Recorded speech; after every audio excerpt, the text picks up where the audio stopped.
ठीक है। तो अल्टरनेटिंग करंट का पार्ट टू करते हैं। ठीक है, अल्टरनेटिंग करंट का हम पार्ट टू करेंगे। अल्टरनेटिंग करंट के पार्ट टू में क्या बताएं, पार्ट में बात करें हम तो पहले जो मैं वोल्टेज की इक्वेशन दे रखी है। अब मैं पीक वैल्यू की वो बता, मतलब पीक वैल्यू ऑफ करंट होता 120, करंट की पीक वैल्यू 120 होगी, नहीं गलत, करंट की वैल्यू 120 नहीं होता। तो पहले तो जी तरीके की गलती जो तू कर रहा हो, सबसे पहले जब वोल्टेज तू लिख रहा हो, जो वोल्टेज लिख रहा हो तो जी सारे एक ही सेम भाव होनी चाहिए। हमने पहले कही थी अगर हमें जी मतलब कोई वैल्यू निकालनी है, एवरेज वैल्यू निकालनी है, मतलब करंट या वोल्टेज निकालना तो ये का होनी चाहिए, सेम नेचर की होनी चाहिए। लेकिन ना साइन है ना कॉस है, ये सेम नेचर के ना है बिल्कुल। तो समझते पहले या तो इन दोनों ने साइन में बदलना है या इन दोनों ने कॉस में बदलना है। तो जब क्वेश्चन के लिए जी दोनों मतलब जी पूरी इक्वेशन हमारे पास या तो साइन की होनी चाहिए या कॉस की होनी चाहिए। तो सबसे पहले जी इक्वेशन लिखा 20 = 120 sign omega T cos omega T. Sign to theta की वैल्यू होता है 2 sin थीटा कॉस थीटा। ठीक है, 2 sin थीटा कॉस थीटा।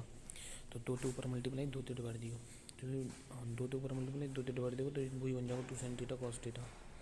तो जैसे sin 2 थीटा के बराबर कर लीजिए। ठीक, तो मैक्सिमम जो पीक वैल्यू आ गई वोल्टेज की वो 60 आ गई और फ्रीक्वेंसी जाते निकाल लेगा, आंसर आ जाएगा जी। अब पार्ट पीरियोडिक वोल्टेज में फॉर्म में the son determine the average value.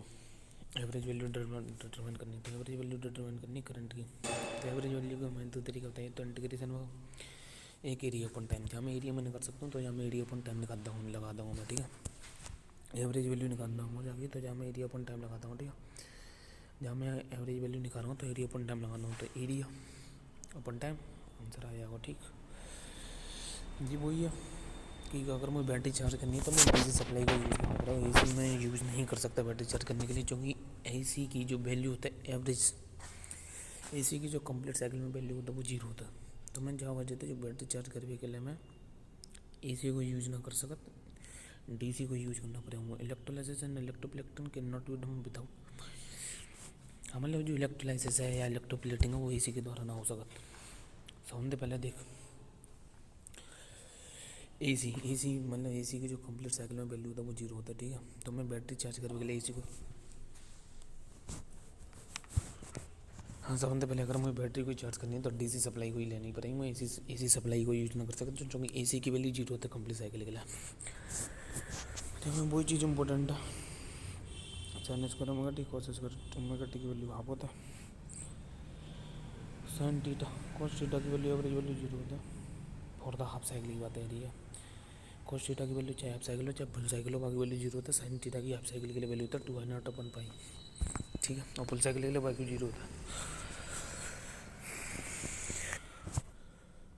अब R M S value calculate करेंगे, बहुत ज़्यादा इंपॉर्टेंट है। तो सबसे पहले जब हमें क्या करना पड़ता है, स्क्वायर, फिर मीन लगाना पड़ता है, फिर रूट करना पड़ता है, उल्टा चलना पड़ता है, square mean root. R M S value तो हमें इफेक्टिव वैल्यू करना, जितना equal to I not sine omega T फंड I R M S value निकाल पूरी साइकिल के लिए। जैसे I equal to I not omega T का आर एम एस वैल्यू कैसे होगी, I equal to I not sine omega T है, मतलब I equal to I not sine omega T है, जाके आर एम एस वैल्यू निकाल, तो सबसे पहले स्क्वायर कर लो, जाके एवरेज वैल्यू निकाल। एवरेज वैल्यू के दो तरीके होते हैं, एक तो नॉर्मली ऐसे एवरेज वैल्यू निकाल ले, एक इंटीग्रेशन करके एवरेज वैल्यू निकाल ले। ठीक है, तो इंटीग्रेशन करके तो आई नॉट स्क्वायर वाले पहले जाके एवरेज वैल्यू निकालो, तो आई नॉट स्क्वायर वाले लो, sine square omega T, sine square omega T की वैल्यू होता है हाफ, तो I not square divided by 2 और जाको रूट ले लेगा, आंसर आ जाएगा। ठीक है, to find the R M S value for the given signal for pure AC. अच्छा मतलब जी करो, अगर तुम्हारे पास प्योर एसी है तो आर एम एस की वैल्यू चाहे फुल साइकिल हो, हाफ साइकिल हो, क्वार्टर साइकिल हो, बाकी वैल्यू हमेशा सेम रहता है। अगर तुम्हारे पास प्योर एसी है, याद रखिए जो बहुत इंपॉर्टेंट है प्योर एसी, अगर तुम्हारे पास प्योर एसी है तो आर एम एस की वैल्यू हमेशा सेम रहेगी, चाहे फुल साइकिल हो चाहे हाफ साइकिल हो। I equal to I not sine omega T.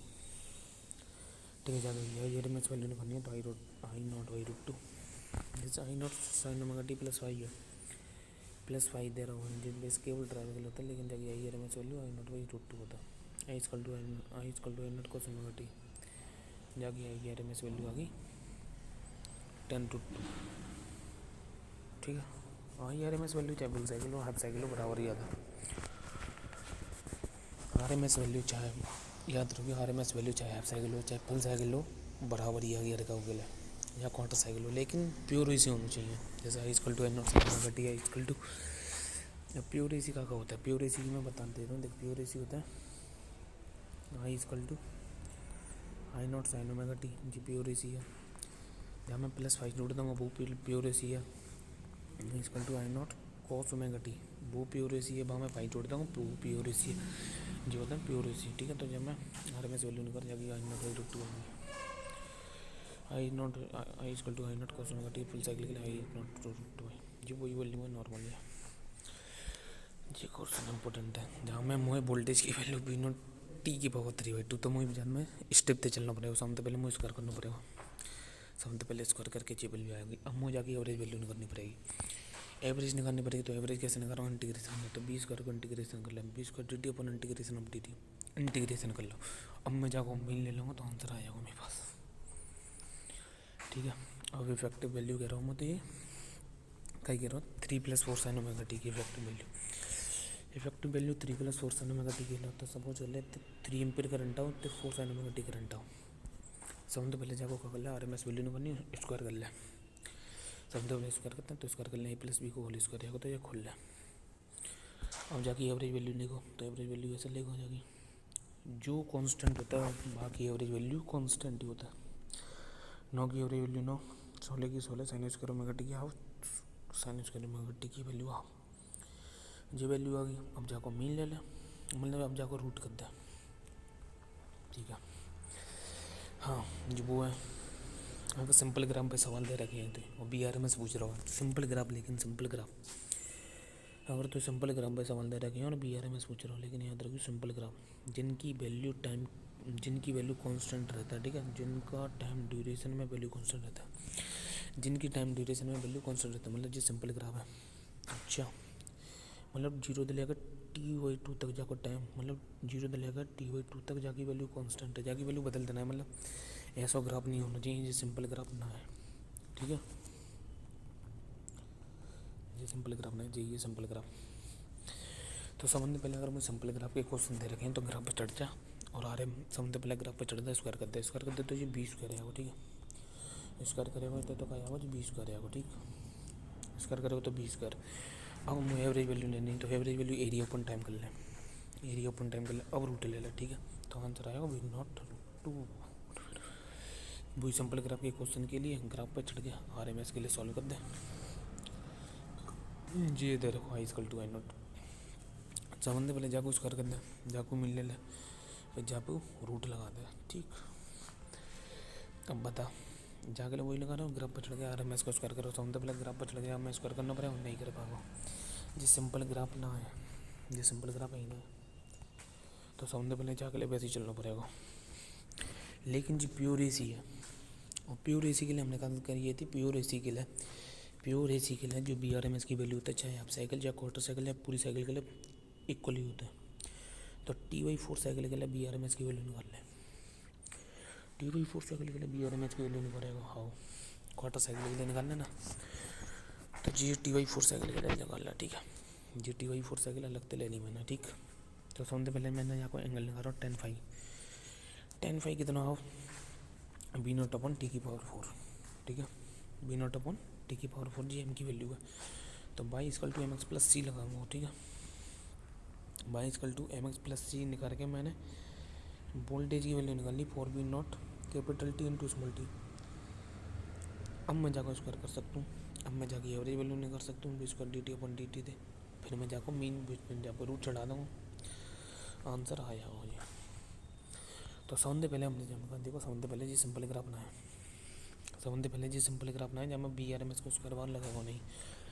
तो समझते पहले जहाँ में हमने वैसे चलो, और जाए क्वेश्चन में बहुत इंपॉर्टेंट चीज़ है क्वेश्चन के लिए जी, जहाँ क्वेश्चन बहुत इंपॉर्टेंट है प्योर एसी के लिए RMS की वैल्यू फुल साइकिल हो, हाफ साइकिल हो, क्वार्टर साइकिल हो, भाग ले प्योर एसी के लिए वैल्यू सेम रहता है। तो यहाँ के लिए क्वार्टर साइकिल के लिए वैल्यू निकाल लेना प्योर एसी की, क्वार्टर साइकिल के लिए वैल्यू जहाँ के लिए क्वार्टर साइकिल के लिए वैल्यू निकाल ले RMS निकाल ले, tan phi निकाल ले, tan phi है वो B0/T⁴। तो y = mx + c करके हमें b की इक्वेशन मिल गई जी 4V0 स्मॉल t अपन कैपिटल T, फिर स्क्वायर करके बोले ली root significance of R M S को सिग्निफिकेंस देख कैलकुलेशन ईजी करवाओ, मैं तो बताऊँ कैलकुलेशन ईजी करवाओ, ठीक है। क्योंकि ये डी सी इक्विवेलेंट होता है ए सी को, मतलब जी ए सी को इस तरीके से डी सी इक्विवेलेंट बोला जाता है। हमारे घर में जो वैल्यू आता है, हमारे घर में जो करंट आता है वो आर एम एस करंट होता है, ठीक है। 202 जो कि 220 वोल्ट होता है, वरना 220 वाट की जब पीक वैल्यू होता है वो तो 311 वाट होता है, ठीक है। याद रखियो किसी भी क्वेश्चन में अगर तो वोल्ट दे हैं, कहीं भी क्वेश्चन में अगर तो वोल्ट दे हैं, करंट दे हैं, तो वो आर एम एस वैल्यू दे रखी है, ठीक है। गैल्वेनोमीटर एम मीटर का आते हैं, volt meter ammeter R M S value calculate करता है on the basis of heating effect of electric current. Different तरीका की इसी होते हैं, प्योर स्टिप, pure capacitive, pure inductance, L R R C और एल आर सी और एल सी। एल सी हमारे सिलेबस में है, ठीक है, ठीक है। अब बात करते हैं ए सी सर्किट प्योर रेजिस्टेंस भाव। अब प्योर रेजिस्टिव भाव इसी सर्किट देखा हम, ठीक है। ऐसा सर्किट जहाँ में केवल रेजिस्टेंस है, और याद रखिए प्योर रेजिस्टेंस वाले में जो वोल्टेज और करंट होता है वो सेम फेज में होता है। प्योर रेजिस्टेंस वाले सर्किट में याद रखिए, प्योर रेजिस्टेंस वाले सर्किट में वोल्टेज और करंट सेम फेज में होता है, ठीक है। जिससे करंट की इक्वेशन लिख रहूँगा, ठीक है। जैसे वोल्टेज का होता है आई आर होता है, तो जब मैं साइन ओमेगा टी लिखेगा दोनों के लिए, V are equal to I not sine omega t into R, ठीक है। जब मैं एक ही वैल्यू लिखेगा, प्योर रेजिस्टर में फेजर डायग्राम कैसा बनेगा, करंट हुआ ऐसा, वोल्टेज हुआ ऐसा, भाई सब अभी करंट हुआ ऐसा, वोल्टेज हुआ ऐसा, क्योंकि भाई जी सेम पेज में होता है, इनके बीच में कोई भी एंगल ना होता। करंट हुआ ऐसा जाओ, वोल्टेज हुआ ऐसा जाओ, ठीक है। हाँ, प्योर रेजिस्टेंस के लिए मतलब जो रेजिस्टेंस होता है वो फ्रीक्वेंसी पर डिपेंड नहीं करता, इंडिपेंडेंट होता है फ्रीक्वेंसी के। जो इक्वेशन में find the equation flowing in the resistance, find the equation current flowing in the resistor. अच्छा, बी नॉट साइन, अच्छा V equal to 20 sine omega T plus 30, तो आर से डिवाइड देते हैं हमें, आई इक्वल टू क्या V naught की वैल्यू है ये, ठीक है, बी नॉट की वैल्यू है ये। करंट निकालने में 2 एम्पियर आएगा, तो I equal to 2 sine omega T plus 30। मैं जहाँ मैं कचू ऐड ना कर रहा हूँ क्योंकि ये दोनों सेम पेज में रहते हैं, ठीक। अब प्योर इंडक्टर में याद रखिए, प्योर इंडक्टर में आई पी एल, जब भी कभी इंडक्टिव रिएक्टेंस की बात होगी, इंडक्टर का एक ही काम आई पी एल, इंडक्टर को एक ही काम होता है आई पी एल का मतलब इंडक्टर में पोटेंशियल लीड करता है, जो भी 90 डिग्री थी इंडक्टर में पोटेंशियल लीड करेगा 90 डिग्री था, ठीक है। और जहाँ में जो एक्सएल की वैल्यू होगी वो होगी एल ओमेगा, मतलब एक्सएल की वैल्यू 25 FL, मतलब जहाँ में जो रेजिस्टेंस होगा वो फ्रीक्वेंसी का डायरेक्टली प्रोपोर्शनल होगा, एक्सएल की वैल्यू डायरेक्टली प्रोपोर्शनल होगी फ्रीक्वेंसी की, मतलब जितनी बार आएगा उतनी बार मना करेगा, चल मता, ठीक है। तो देख, जहाँ में करंट की इक्वेशन दे रखी है I equal to I not sine omega T, तो वोल्टेज की इक्वेशन का होगी बिना देख ले, देख मत देखा, ठीक है। जी तो लिखिए वोल्टेज की मत देखना, देख रहा ले। अब बताइए हमें वोल्टेज की इक्वेशन का होगी, करंट की इक्वेशन दे रखी है और जो इंडक्टिव रिएक्टेंस है मतलब इंडक्टर है, तो जहाँ में वोल्टेज लीड करें तो V equal to V not sine omega T plus 90, ठीक है, प्लस 90 लिखनी पड़ेगी, प्लस 90 आएगा, प्लस 90। और जाए मैं याद रखियो, जाए मैं ऐसे लिख सकता हूँ V L I naught X L sine omega T plus 5/2 है, मैं कॉस ओमेगा 2 लिख सकता हूँ, ठीक है। इम्पोर्टेंट चीज़ है, मतलब sign omega T plus 90 degree में कॉस ओमेगा टी भी लिख सकता हूँ, तो गौड़ी हो मत क्वेश्चन में कॉस ओमेगा टी आ जाए। प्योर इंडक्टर में वोल्टेज लीड करता है current 90 degree.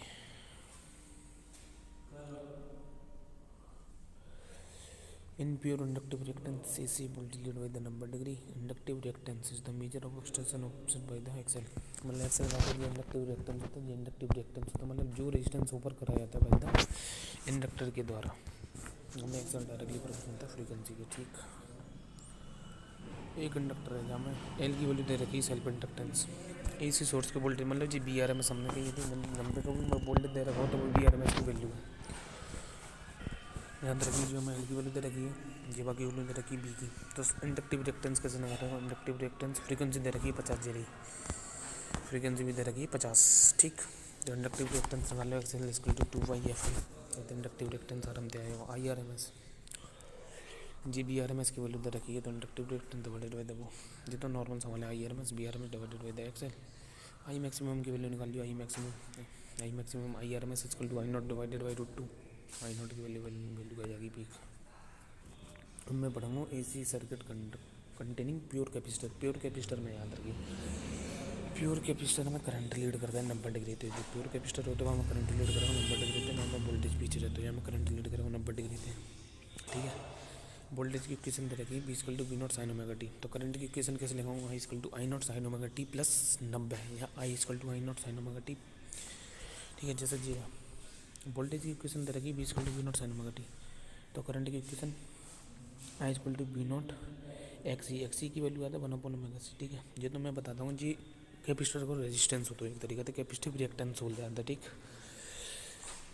I = I not sine omega T plus 90, या I = I not cos omega 2 लिख सकता हूँ, क्योंकि sine theta plus 90 cos theta होता है। जहाँ में करंट लीड करता है, वोल्टेज लैग करता है, तो करंट ऐसे भी लीड कर सकता है, वोल्टेज ऐसे भी हो सकता है। एक्स इनवर्सली प्रोपोर्शनल होता है फ्रीक्वेंसी का। ठीक,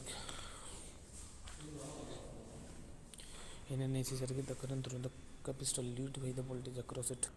इस चंद्र में कह रहा है in an AC circuit the current through the capacitor। हाँ जी सही है। दूसरा 90 डिग्री तो नहीं जी, गलत है। जो सवाल इंपॉर्टेंट है, मतलब जो सवाल ईजी था, I नॉट की वैल्यू करनी, मतलब करंट की इक्वेशन दे रखी है, जब हमें मैक्सिमम करंट की वैल्यू निकालनी 10 एम्पीयर आ गई। IRMS की निकालेगा तो I naught divided by the root 2। IRMS की वैल्यू निकालेगी कैपेसिटिव रिएक्टेंस X = 1/ωc आ गई। ओमेगा की वैल्यू 2πfc आ जाएगी। C की वैल्यू दे रखी है, ओमेगा की वैल्यू दे रखी है, XU आ जाएगा। P की वैल्यू वोल्टेज अगर द रजिस्टर्स, वोल्टेज की पीक वैल्यू निकालनी, तो I नॉट निकालना मतलब, तो V not = I not into Z, जो होता है इम्पिडेंस, जो कि आगे पढ़ेंगे हम। अगर BRMS लेंगे तो IRMS इंटू जेड, तो B नॉट की वैल्यू आ जाएगी, इक्वेशन निकालोगे इक्वेशन आ जाएगी, B नॉट की वैल्यू आ गई 7,4। तो B की इक्वेशन लेगा वोल्टेज की वैल्यू होगा 100,000 साइन ओमेगा टी माइनस 90, क्योंकि कैपेसिटर में तो वोल्टेज लैग करता है, कैपेसिटर में वोल्टेज लैग करता है, तो साइन थीटा माइनस 90, तो कॉस 100 थीटा लिख सकते हो जाए। ठीक है, अब LR सर्किट की बात करते हैं। तो LR सर्किट में मुझे नेट बताइए, इतने आर होता है, इतने BR होता है, और इतने आई नेट होता है, इतने XL होता है, इतने XL होता है, और इतने BL होता है। ठीक है, जो तो तेरा LR सर्किट होता है चौक कॉइल। जब भी कभी कॉइल के बारे में जिक्र होगी तो वो LR सर्किट होगा। तो जहाँ मैं इम्पिडेंस निकाल रहा हूँ XL का स्क्वायर प्लस R का स्क्वायर। तो समझते पहले जी, वोल्टेज थ्रू द रेजिस्टेंस, जब वोल्टेज थ्रू द इंडक्टर, तो नेट वोल्टेज इतने आएंगे। ठीक है, voltage through the resistor, voltage through the inductor, net voltage ऐसे आएंगे। तो नेट वोल्टेज का जो फॉर्मूला होगा वो होगा BR² प्लस BL का स्क्वायर। ठीक, करना तो दोनों में सेम जाएगा, तो दोनों सीरीज में ही है यार। ठीक है, चौक कॉइल LR सर्किट जैसे कहते हैं चौक कॉइल। ठीक है, जहाँ में जो नेट वोल्टेज होगा वो तो B नॉट का स्क्वायर, मतलब नेट वोल्टेज हमें कितना होगा, मतलब जो वोल्टेज रेजिस्टेंस दे जाएंगे वही वोल्टेज, मतलब अभी गलत कह रहा हो तो। ठीक है, जहाँ में नेट वोल्टेज होगा √BR का स्क्वायर प्लस BL का स्क्वायर। ठीक है, और जड़ का है तो इम्पिडेंस है, तो जहाँ में R² प्लस XL का स्क्वायर कर देते हो। ठीक, R इतना मतलब नेट करंट इतना होता है, याद रखिए B नेट इतना मतलब I नेट इतना, और B नेट इतना होता है जी फाई हो तो फेज। तो 10 फाई निकाला है, वो निकाला वो 10 फाई निकाला वो निकाला XL/R या BL/BR। 10 फाई निकाला या तो ऐसे है। ठीक, इम्पिडेंस R² प्लस XL का स्क्वायर। ठीक है, ओके, कोई दिक्कत ना। इम्पिडेंस निकाला हो तो R² प्लस XL का स्क्वायर। ठीक है, जो तुम्हारा क्या नॉर्मल सवाल लेते हैं, हमें कहा XL की वैल्यू दे रखी है, R की वैल्यू निकाली, तो इम्पिडेंस डायरेक्ट निकाल इन दोनों को स्क्वायर करके। B नॉट की वैल्यू 10√2 दे रखी, BRMS की value B not divided by 2। I not की वैल्यू निकालो तो I not = B not divided by the Z. Impedance निकालो, I नॉट की वैल्यू आएगी, IRMS की आ जाएगी। जी चीज़ इंपॉर्टेंट है, जहाँ मैं करंट की इक्वेशन लिख कैसे लिखेगा,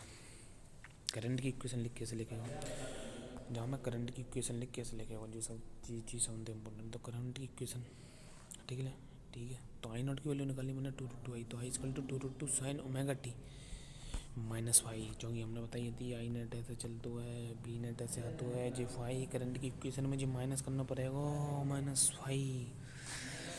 ये बहुत ज़्यादा इंपॉर्टेंट है भाई साहब, अभी तक सवाल ना हो जाए मैं। ठीक है, अभी तक सवाल ना ही है इस पर।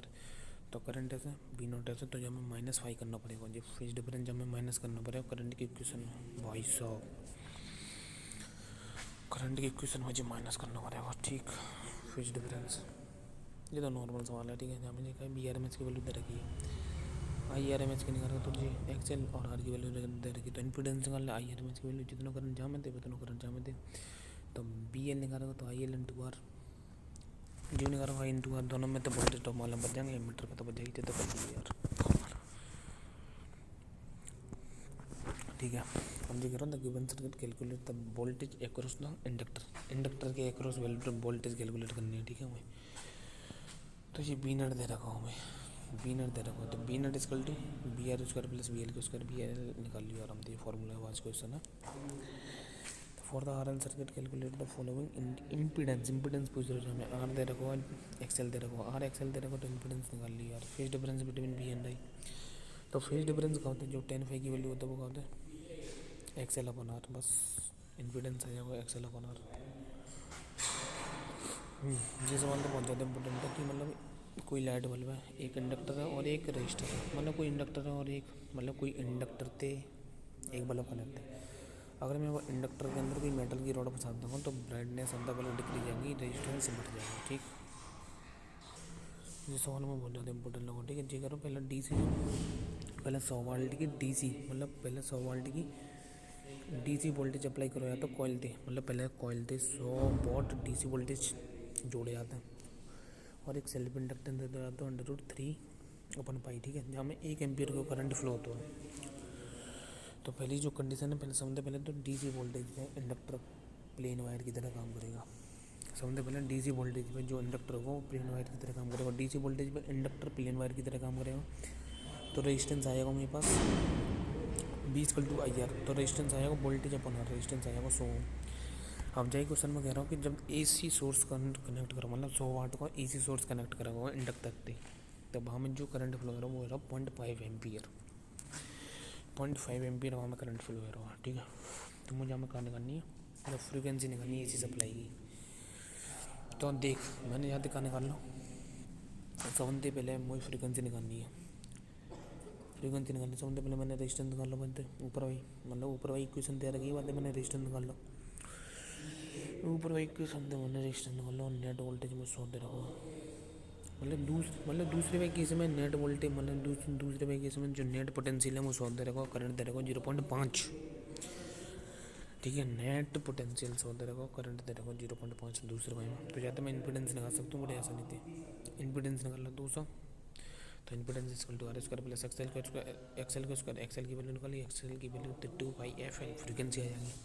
दोबारा समझा क्वेश्चन, जहाँ क्वेश्चन में जी करो, जब मैं एक इंडक्टर है डीसी सोर्स से कनेक्ट करता हूँ, वो डीसी सोर्स है 100 वाट का, ठीक है। जब मैं कहूँ एक इंडक्टर है डीसी सोर्स से कनेक्ट करता हूँ, वो डीसी सोर्स है 100 वाट का, तो 100 और बाकी बगल में रेजिस्टेंस लगा देता हूँ। तो 70 पहले मैं तो बताऊँ, 70 पहले तो डीसी सोर्स पे इंडक्टर काम ही नहीं करेगा, डीसी सोर्स पे इंडक्टर काम ही नहीं करेगा, ठीक है। डीसी सोर्स पे इंडक्टर काम नहीं करेगा, तब डीसी सोर्स कनेक्ट करो या तो कॉइल पर, तो 70 पहले इंडक्टर काम नहीं करेगा, तो रेजिस्टेंस की वैल्यू 20 × IR निकाल लियो। रेजिस्टेंस की वैल्यू दूसरी कंडीशन में गए तो 100 वाट को ऐसी सोर्स कनेक्ट करो या तो जाई जगह, तो वहाँ में करंट 0.5 एम्पीयर फ्लो होता है, तो 20 × IR थे 70 पहले, तो यहाँ इम्पीडेंस निकाल लियो, तो impedance equal to R square plus X L का स्क्वायर, क्योंकि वोल्टेज दे रखे हैं करंट दे रखो, तो इम्पीडेंस आएगा इम्पीडेंस √R² प्लस एक्सएल का स्क्वायर, एक्सएल निकाल ली बात, फ्रीक्वेंसी की वैल्यू आ जाएगी। यहाँ पर 10π की वैल्यू निकालनी है, 10π की वैल्यू कैसे आता है, एक्सएल अपॉन आर, नॉर्मली निकाल लियो आराम से आ जाएगा, ठीक है। अगर बना सीरीज कॉम्बिनेशन ऑफ इंडक्टेंस, ठीक है। जब इंडक्टेंस और रेजिस्टेंस आपस में लगाया जाता है, ठीक है, जब सीरीज कॉम्बिनेशन कर रहे हैं तो इंडक्टेंस और रेजिस्टेंस उनको, जहाँ मैं वोल्टेज दे रखा 200 मतलब 20 वाट, करंट दे रखा 2 एम्पीयर, सबसे पहले इम्पीडेंस निकालने हमें, इम्पीडेंस आएगा जी 10π दे रखा, मतलब π/6 की वैल्यू दे रखी है, मतलब 30 को एंगल आएगा, तो जेड cos 30, मतलब जेड की वैल्यू मैंने निकाली कितनी आएगी जी 10 एम्पीयर, तो जेड cos 30 जी रेजिस्टेंस की वैल्यू आएगी, और जेड sin 30 जी एक्सएल की वैल्यू आ जाएगी। आराम से कर लियो, नॉर्मली सॉल्व है। यहाँ जैसे कर सकते हैं 10π = एक्सएल अपॉन आर, 10π ये कर लियो, जैसे 10π की वैल्यू 1/√3 है, तो एक्सएल जैसे √3 जाएगी वैल्यू 10√3 नहीं, तो एक्सएल की वैल्यू आ रही है √3 टाइम्स आर, ठीक है। और जेड मैंने निकालो, तो जेड जेड निकालो ना, तो जेड एक्सएल का स्क्वायर प्लस आर का स्क्वायर, आर की वैल्यू आ रहेगी जगह जगह √3 R² कर दी बस। है आंसर। अब आरसी सर्किट की बात करते हैं। आरसी सर्किट में क्या होता है? आरसी सर्किट में याद रखिए करंट ऐसे होता है, आई नेट ऐसे होता है। आरसी सर्किट में आई नेट ऐसे होता है, बीसी और एक्सी ऐसा होता है। जहाँ तो नेट इम्पीडेंस निकलता है वैसे निकलता है बस, और सब चीज़ें वही सेम है। 10/5 बी सी अपन बी आ रहेगा, जहाँ में एक्सी अपन एक्स आ रहेगा, जेड इम्पीडेंस एक्सी के स्क्वायर प्लस आर के स्क्वायर रहेगा जहाँ में। आरसी सर्किट में करंट लीड करेगा वही द 5। ठीक है, जे क्वेश्चन भी आसान है। सबसे पहले मुझे आर की वैल्यू दे रखी है, एक्सी की वैल्यू दे रखी है। सबसे पहले इम्पीडेंस निकाल लो। ठीक है, इम्पीडेंस ही बाबा नहीं करवाओ। आई आर एम एस की वैल्यू तो V R M S divided by the Z, बस आई आर एम एस की वैल्यू। अब कह रहा हूँ जी वोल्टेज अक्रॉस द रजिस्टर, तो करंट दोनों में सेम जाएगा। तो बी आर एस निकालो, V R equal to I into R, V equal to I R ज़्यादा निकालना है। वोल्टेज अक्रॉस कैपेसिटर ते आएगा, रजिस्टर दोनों के दोनों ने अलग अलग वोल्टेज आएंगे। 10/5 निकालेगा, 10/5 निकालेगा एक्स सी अपन आर थे, 10/5 निकालेगा एक्स सी अपन आर थे, तो फेज भी आ जाएगा आसानी थे यार। ठीक है, फेज भी आ जाएगा। ठीक है, जा क्वेश्चन में क्या कर रहा हूँ, मतलब 110 वाट और 60, मतलब 110 वोल्टेज और 100 वाट की लैंप दे रखी, मतलब जी इनडायरेक्टली रजिस्टेंस देता है, और जी कैपेसिटर से कनेक्ट है। 220 वाट की मेन सप्लाई है। ठीक है, तो ये वोल्टेज थ्रू द रजिस्टर आएगा मेरे पास। अब जब वोल्टेज थ्रू द कैपेसिटर पूछ रहा हूँ, तो नेट वोल्टेज 220 वाट, देख नेट वोल्टेज 220 वाट, और बी आर के थ्रू रेजिस्टेंस आएंगे मेरे पास। क्योंकि जब जी बी मतलब पी इक्वल टू, मतलब जी कर ली P equal to I square या बी स्क्वायर अपन आते जी रेजिस्टेंस की वैल्यू दी जाता है, तो net voltage V R square plus V square रखते हैं आराम से। अब series R L C circuit की बात करते हैं। ठीक है, series R L C circuit की बात करेंगे। ठीक है, तो हमें बी एल लेते होते हैं, बी सी लेते होते हैं, आर लेते होता है, तो V L minus V C ऐसे लिख सकते हैं, V L minus V C X L minus C C और आर ऐसे लिख सकते हैं। तो नेट जमते जाओ ऐसा। ठीक है, नेट जमते जाओ बीच में थे, या V C minus V L भी लिख सकते हैं, नेट फिर ऐसे चले जाओ। ठीक है, जहाँ मैं वोल्टेज लीड कर रहा हूँ 5 डिग्री थे, 5 फेज थे। ठीक है, हाँ, जहाँ मैं 10/5 की वैल्यू लिखेगा, जहाँ मैं 10/5 की वैल्यू निकाल रहा हूँ, याद रखिए मैं 10/5 की वैल्यू निकाल रहा हूँ, X L minus X C अपन आर या V L minus V C अपन आर ऐसे निकाल लियो। और नेट वोल्टेज की जो वैल्यू है वो V R square plus V L square minus V C का होल स्क्वायर, जेड निकाल रहा हूँ R square plus X L minus X C का होल स्क्वायर। ठीक है, under root R square plus X L minus X C का whole square. ठीक है,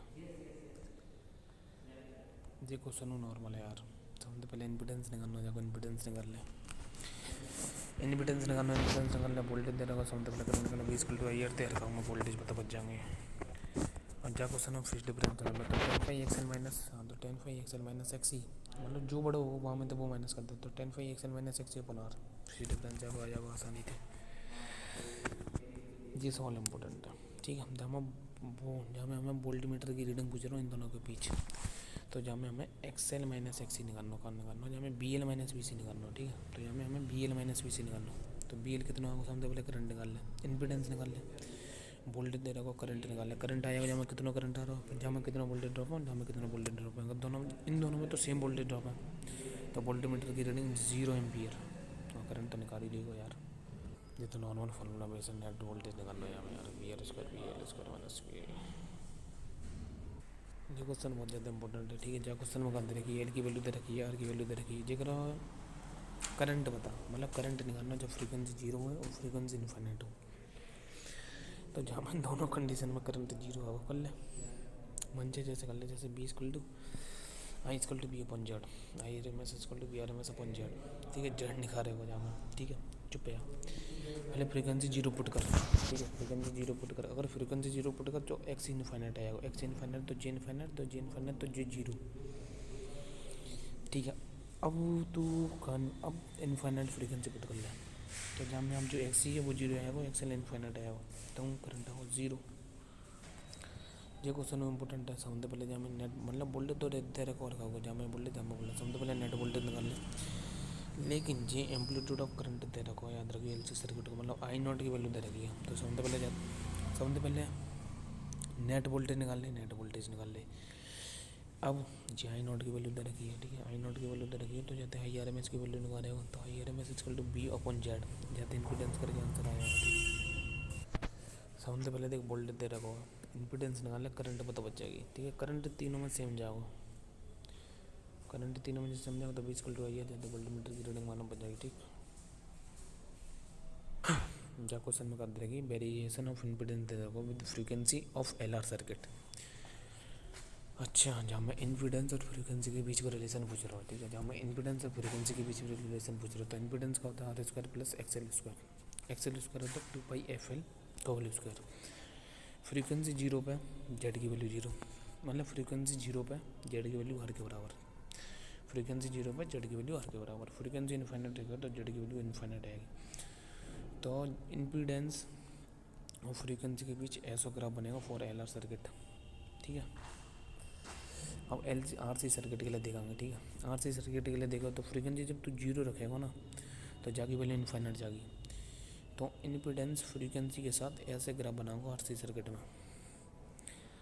क्योंकि जब मैं फ्रीक्वेंसी 0 रखूँगा तो जागी वैल्यू इन्फाइनाइट, जब फ्रीक्वेंसी इन्फाइनाइट रखूँगा तो जागी वैल्यू आर के बराबर आएगी। फ्रीक्वेंसी इन्फाइनाइट पे जागी वैल्यू आर के बराबर आएगी। ठीक, तो मतलब देख जी इम्पीडेंस का ग्राफ है, इम्पीडेंस फ्रीक्वेंसी के साथ, जी का ग्राफ है, जी आर सी का ग्राफ है। ठीक है, जी आर सी सर्किट को ग्राफ है और जी आर सी सर्किट का ग्राफ है, और जी का है जी एल आर सर्किट का ग्राफ है। जी आर सी सर्किट का ग्राफ है, जी आर सी सर्किट के लिए ग्राफ है इम्पीडेंस और फ्रीक्वेंसी के साथ, और जी एल आर सर्किट का ग्राफ है इम्पीडेंस और फ्रीक्वेंसी के साथ। ठीक, variation of impedance with frequency of LCS circuit. LCS circuit है। ठीक है, तो एलसीएस सर्किट में जो इम्पीडेंस है फ्रीक्वेंसी के साथ कैसे वेरी करेगा, तो याद रखिए जब मैं फ्रीक्वेंसी 0 पर, तो यहाँ मैं फ्रीक्वेंसी 0 पर, जब है फ्रीक्वेंसी 0 पर इम्पीडेंस की वैल्यू इन्फाइनाइट, फ्रीक्वेंसी इन्फाइनाइट पे इम्पीडेंस की वैल्यू इन्फाइनाइट। तो इम्पीडेंस फ्रीक्वेंसी के साथ कैसे वेरी करेगा, तो इम्पीडेंस जब फ्रीक्वेंसी 0 होगी तब इन्फिडेंस इन्फाइनाइट होगा, तब फ्रीक्वेंसी इन्फाइनाइट होगी तब भी इन्फिडेंस इन्फाइनाइट होगा। ठीक है, और नंबर पे एक और याद रखिए जब पॉइंट पे एक्सएल एक्सी के बराबर रहेगा, और नंबर जो मिनिमम नंबर जो इम्पीडेंस आएगा वो आर मिनिमम की मतलब आर के बराबर आएगा। मिनिमम इम्पीडेंस बोलते हैं जब एक्सएल बराबर एक्सी के होगा, जब एक्सएल बराबर एक्सी के होगा तो जेड इक्वल टू आर के होगा, जे जाते जेड मिनिमम कहते हैं जब एक्सएल बराबर एक्सी के होगा। ठीक, अब एलसीएस सर्किट की बात करते हैं। ठीक है, एलसीएस सर्किट में जो इम्पीडेंस फ्रीक्वेंसी के साथ ऐसे वेरी करते हो, जो मान लिया हमने जब एक्सएल बराबर एक्सी के यहाँ तो जो इम्पीडेंस मिनिमम है तो आर के बराबर। ठीक है, जब एक्सएल बराबर एक्सी के यहाँ तो इम्पीडेंस मिनिमम है तो रेजिस्टेंस के बराबर। ठीक, और जब एक्सएल बराबर एक्सी के होते भाई थे हम रेजोनेंट फ्रीक्वेंसी, अब आई थे हम नेचुरल फ्रीक्वेंसी बोलते हैं। नेचुरल फ्रीक्वेंसी रेजोनेंट फ्रीक्वेंसी कहते हैं, जो कि अभी आगे आ गई, जो कि होते हैं F equal to 1/2 under root L C. जो फ्रीक्वेंसी की वैल्यू होगी वो ऊर्जा की वैल्यू होगी 1/2 अंडर रूट एल सी, जो होता है रेजोनेंट फ्रीक्वेंसी जब एक्सएल एक्सी के बराबर है, तो जब मैं मिनिमम इम्पीडेंस है तो आर के बराबर। जहाँ क्वेश्चन में कहीं इंपॉर्टेंट है, जी कह रहा है एक सीरीज एलसीएस सर्किट है, हमें इंडक्टेंस दे रखो, कैपेसिटेंस दे रखो, रेजिस्टेंस दे रखो, और जी इसी सोर्स से कनेक्ट जाते हैं, तो जाते हमें रेजोनेंट फ्रीक्वेंसी पूछ रखी है और सर्किट में कितनी फ्रीक्वेंसी वो पूछ रखी है। ठीक है, ठीक है, एसी सोर्स की फ्रीक्वेंसी पूछ रखी है और रेजोनेंट फ्रीक्वेंसी, तो रेजोनेंट फ्रीक्वेंसी के लिए तो वही फॉर्मूला लगाऊँ 1/2 अंडर रूट एल सी, और सर्किट में कितनी फ्रीक्वेंसी है जाके लेने का आराम जाते 100 मेगा टी, जो मेगा की वैल्यू है। ठीक, जाते एसी सोर्स की वैल्यू आ जाएगी आराम से निकाल लीजिए रेजोनेंट फ्रीक्वेंसी की value. If the series in a series RLC circuit L is increased 25%, C is decreased 20%, then the resonant frequency will be। ठीक है, जब मैं एल इंक्रीज कर दो 25% तो 1.2.5, सी डिक्रीज कर दो पॉइंट भी मतलब 20% तो 1.8 सी, तो रेजोनेंट फ्रीक्वेंसी सेम आ रही है हमें तो। ठीक है, जो नॉर्मल सवाल है। ठीक है, जहाँ में वोल्टेज की वैल्यू दे रखी है 220 वाट। ठीक है, रेजिस्टेंस की वैल्यू दे रखी है, कैपेसिटिव रिएक्टेंस की दे रखी है, इंडक्टिव रिएक्टेंस की वैल्यू दे रखी है। तो सबसे पहले इम्पीडेंस निकालना, फिर I equal to V by Z कर लें, जाते करंट की वैल्यू मालूम बन जाएगी। ठीक, हाँ जी कह रहा हूँ फेज एंगल होता है, तो tan phi equal to X L minus X C upon R, tan phi equal to X L minus X C upon R, जाते फेज डिफरेंस में कर जाओ। जी हमारे नहीं 2025 में हो सवाल, ये तुम नोट सवाल। तो हमने पहले इम्पीडेंस निकाल लें, इम्पीडेंस कितना तो वो निकाल लें, फिर I equal to V by Z थे, करंट आया हो टेन मतलब फेज एंगल निकालना, tan phi equal to X L minus X C upon R. Power in AC circuit, power in AC circuit जी बहुत ज़्यादा इंपॉर्टेंट कॉन्सेप्ट है। ठीक है, इंस्टेंटेनियस की पावर करेंगे तब power in the form of time और current in the form of time, मतलब पावर टाइम के टर्म में और करंट भी टाइम के टर्म में। तो V not sine omega T I not sine omega T plus 5, क्योंकि भाई करंट कछु ना कछु आगे होगा या पीछे होगा। एसी सर्किट है तो हमें करंट आगे होगा, sorry power in AC circuit current आगे होगा यहाँ, ठीक। जी इंस्टेंटेनियस पावर है, इंस्टेंटेनियस पावर होगी मतलब वोल्टेज टाइम के साथ वेरी करो, करंट टू टाइम के साथ वेरी करो, तो power equal to V not sine omega T I not sine omega T plus 5। जो क्वेश्चन बहुत इंपॉर्टेंट है, ठीक है, जब हमें इंस्टेंटेनियस पावर निकालनी है, ठीक है, इंस्टेंटेनियस पावर सप्लाई निकालनी है to the inductor, instantaneous power supply निकालनी है। और प्योर इंडक्टर दे रखा हो, ये प्योर इंडक्टर में तो करंट लैग मारेगा 90 डिग्री तक, ठीक है।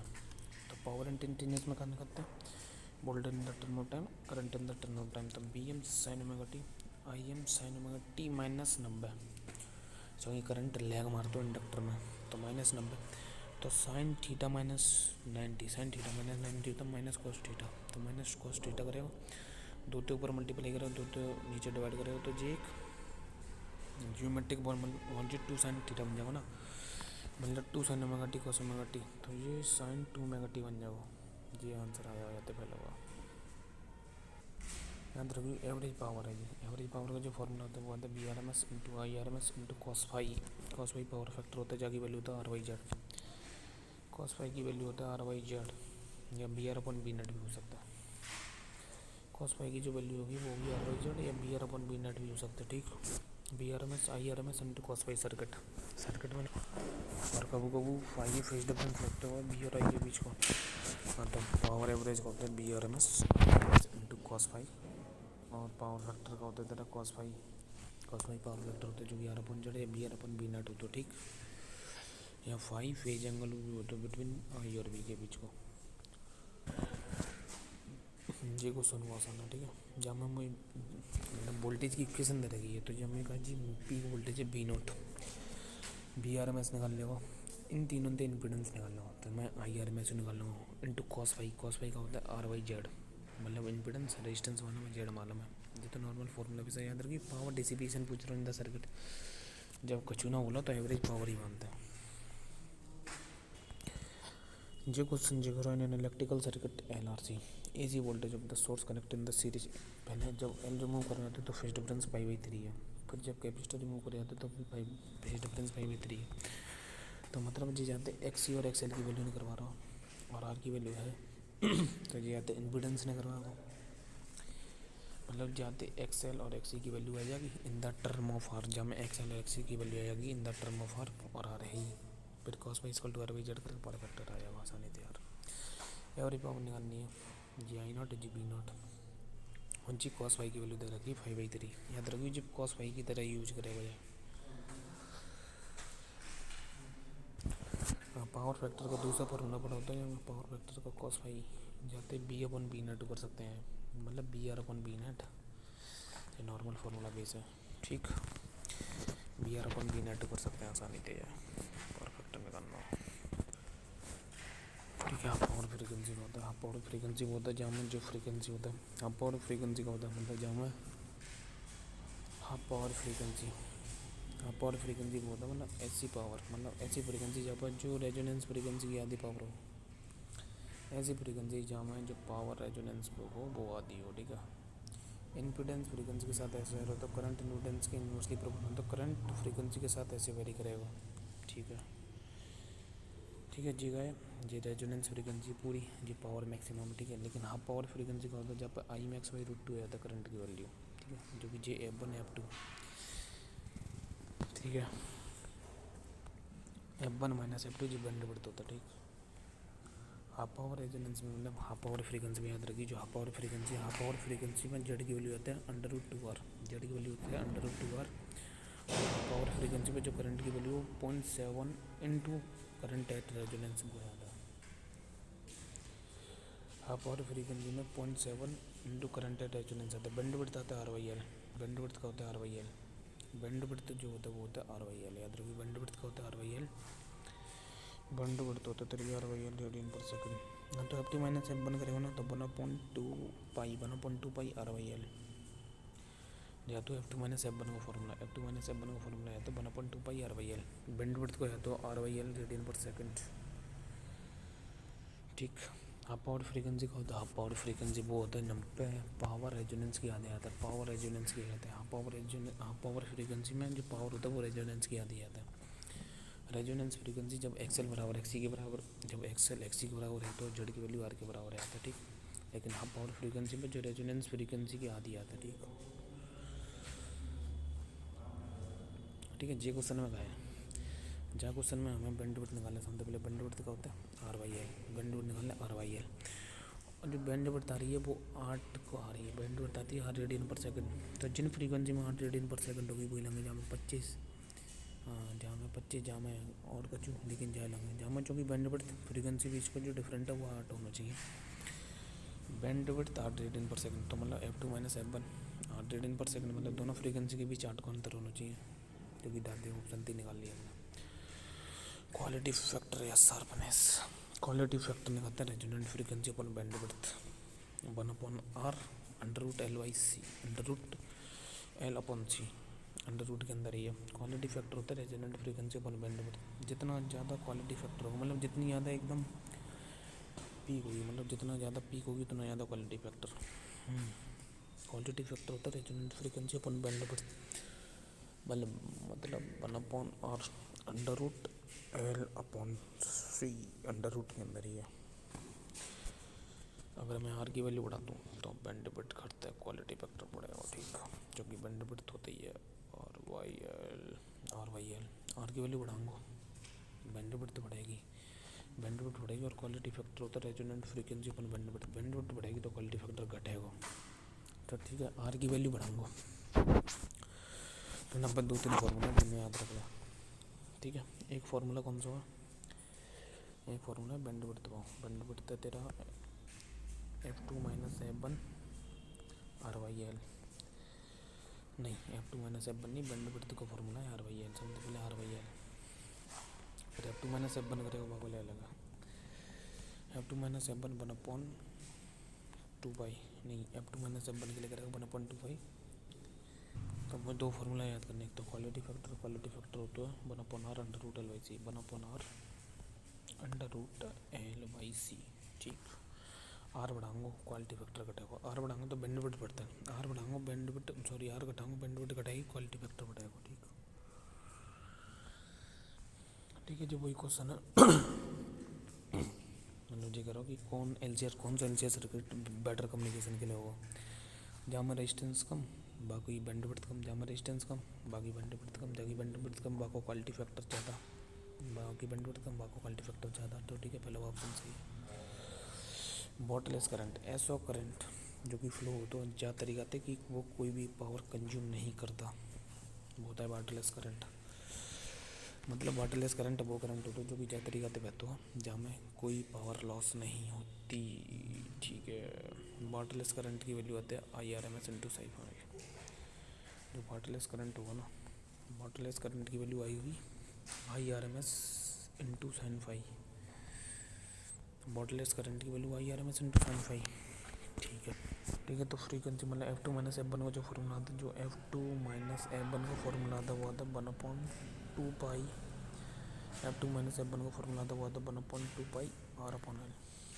ये एक चीज़ याद रखनी है, F2 माइनस F1 का फॉर्मूला आता है 1/2 पाई R बाई एल, और एक quality factor 1/r under root L by C, ठीक है। खत्म हो तो